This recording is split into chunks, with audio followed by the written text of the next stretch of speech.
was I am the Twizzler. And I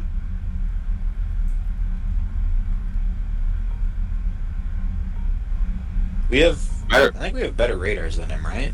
Or you we do at do, least. well, kind of. I can only push out to 92 miles in Twiz. That's like basically the whole map. Like our spawns are 100 kilometers apart.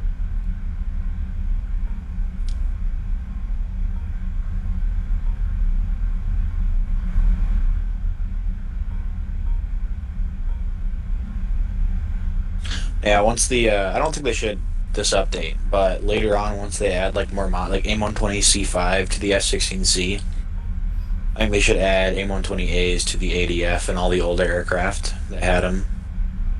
Alright, got him. He's that Twiz, contrail, right? Bearing 190, yes, he's the contrail. Oh, what about He's cranking to try and get altitude. But he's not locked. Alright. I'm gonna send one to keep him busy.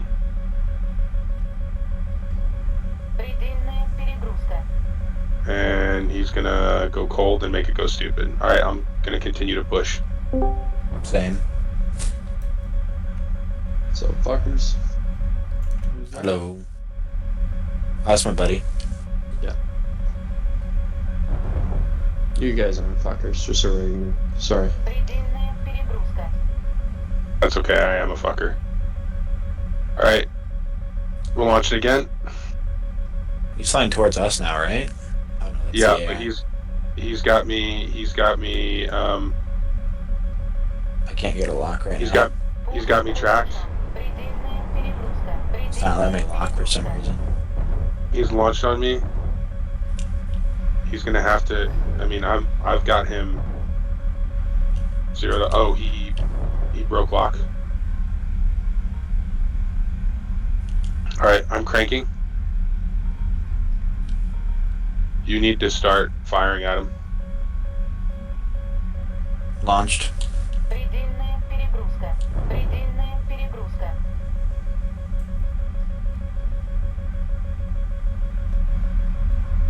You went cold. Yep. I think my missile is still tracking. I did not bring enough gas. Ooh, just blew up behind him. You still cold? Yep, I'm gonna keep chasing. I'm in pursuit. Come on, what happened to those fancy ERs, Squish?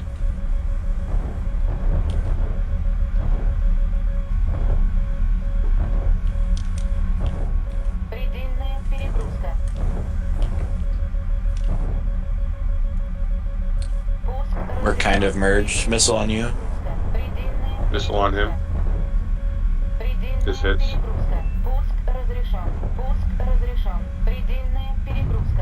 It didn't hit. I fired it. I don't know what happened to it. This should be an easy kill for you. Oh, you don't have 9Ms, so it probably won't be actually. Do you not have the C? No, I do. I just wanted to fly the ADF. You should bring the C.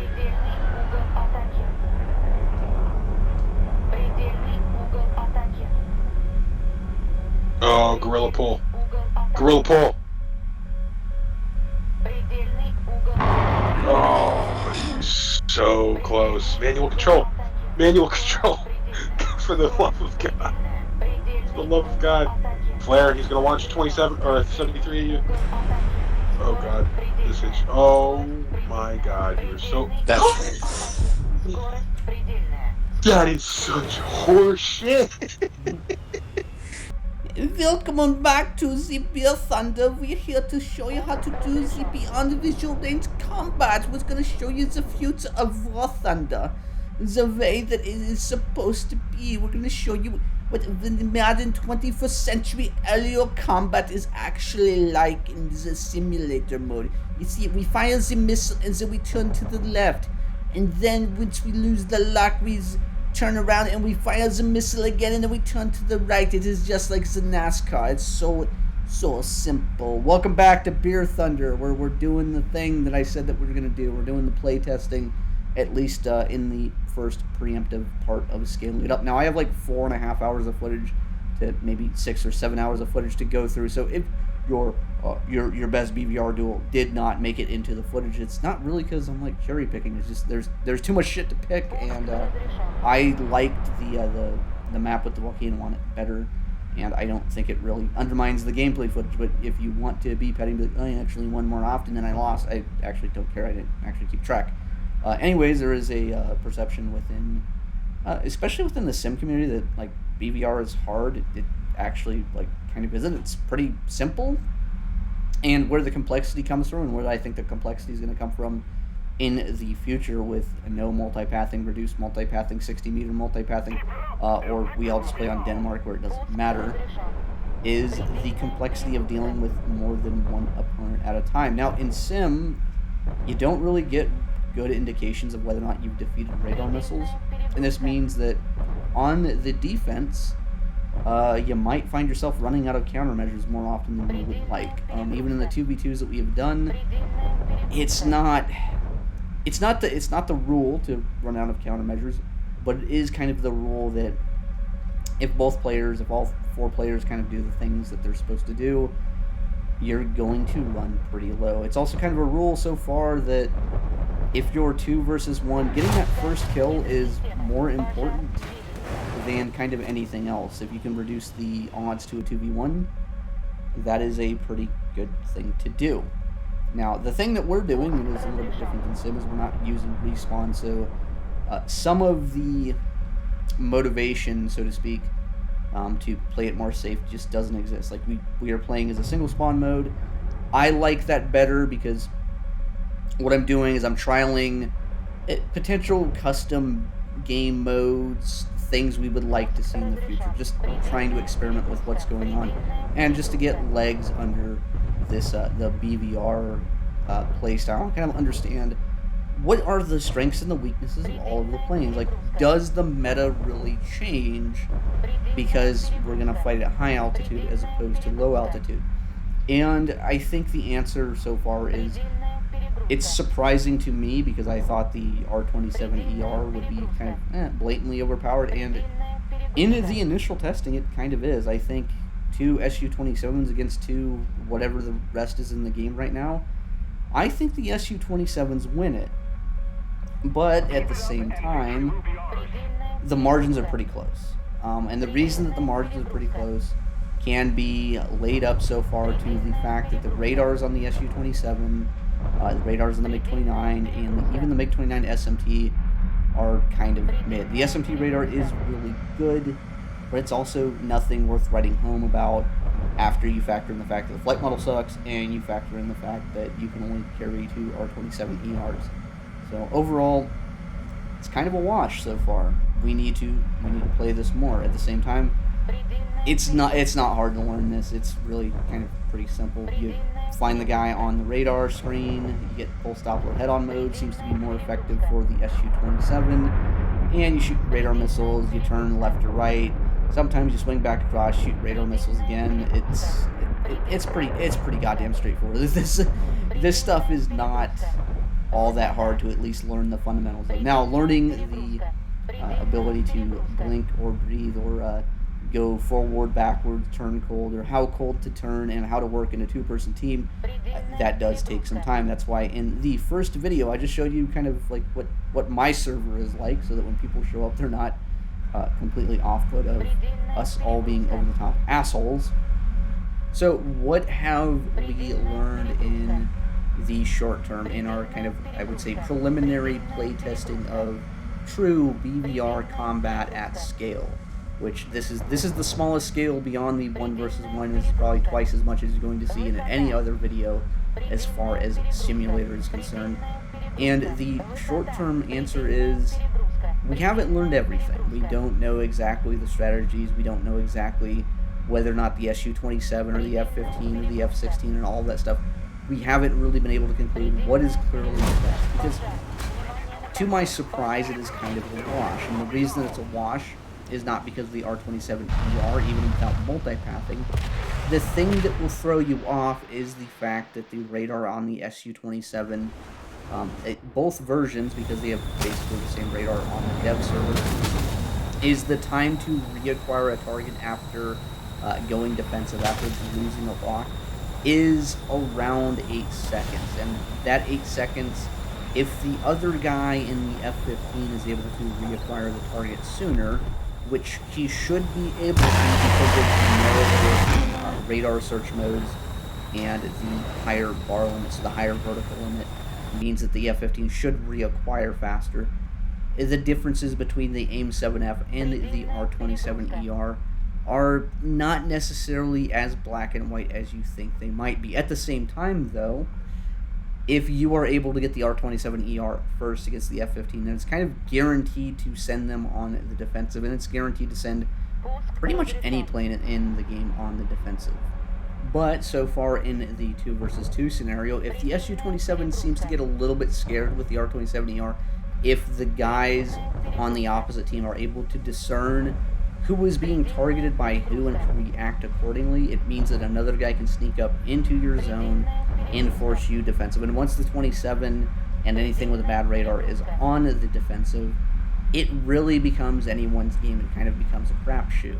And by that, I mean the act of sending an Su-27 defensive is a very good way to kind of equalize the advantages, because the repopulation time on the radar is quite long.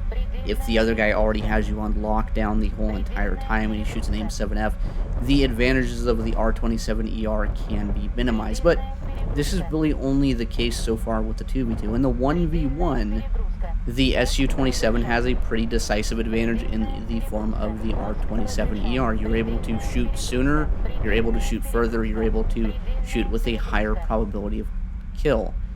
Once you scale it up to a 2v2, if the guys on the other end of it, though, are able to split left and right, split high and low, and they're able to close the distance, if they're able to use the digital RWR to determine who's being tracked at the right time and go defensive or offensive at the right time, it means that the Su-27 might start to struggle. At the same time, the critical skill becomes managing your targets and figuring out what altitude they are at, because once they get close to you, if you're at high altitude and they're at low altitude, it's very probable that your radar beam, especially at close range, will shoot over the top of them and you never pick them up. And if you're setting up in the contrails, it's very easy for them to find you, and if they are backdropped against a hill, it's very hard for you to find them.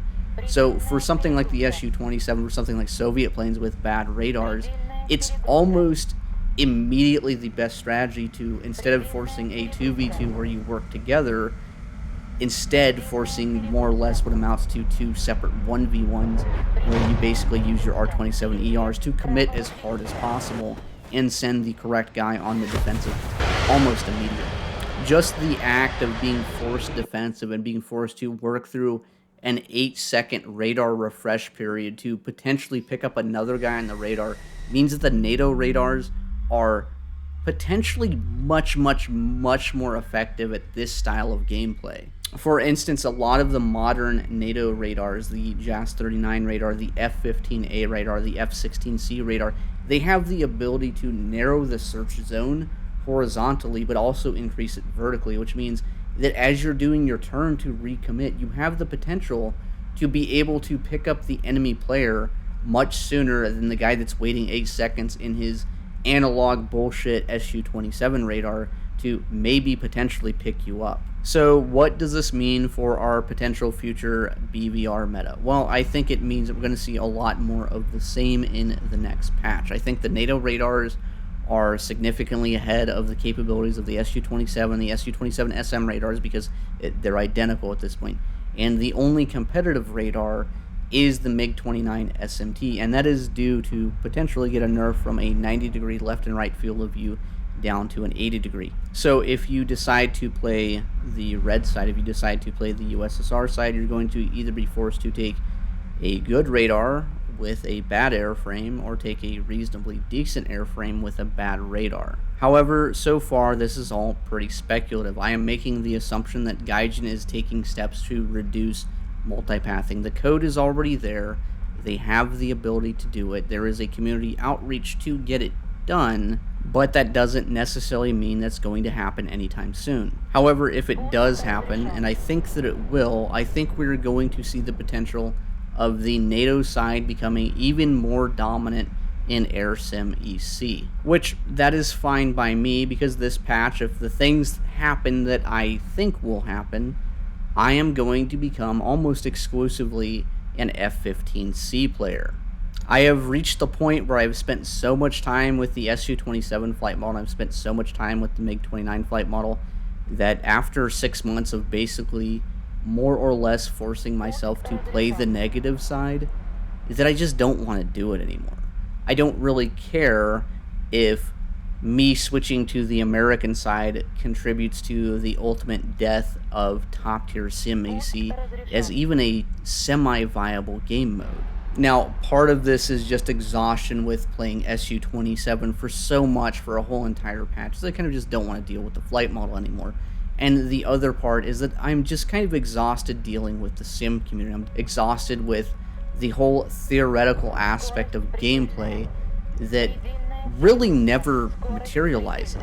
Like, I have reached the unfortunate and very cynical conclusion that the best service that I can do to the sim community is playing the things that are overpowered, playing the things that are easier, and forcing the enemy team to quit, forcing people to realize that the game mode itself might be fundamentally unbalanced. That is my conclusion after predominantly playing the Russian side for the past 8 months. With all of that being said, I pray to the gods that I don't believe in, that multipathing is reduced to basically effectively 0 meters, and that the AMRAAM is the most effective long-range missile, because I'm going to see how many of them I can fire off from an F-15C in a 3-hour period. Anyways, that's the video. Good luck, everyone. Have fun with the next patch.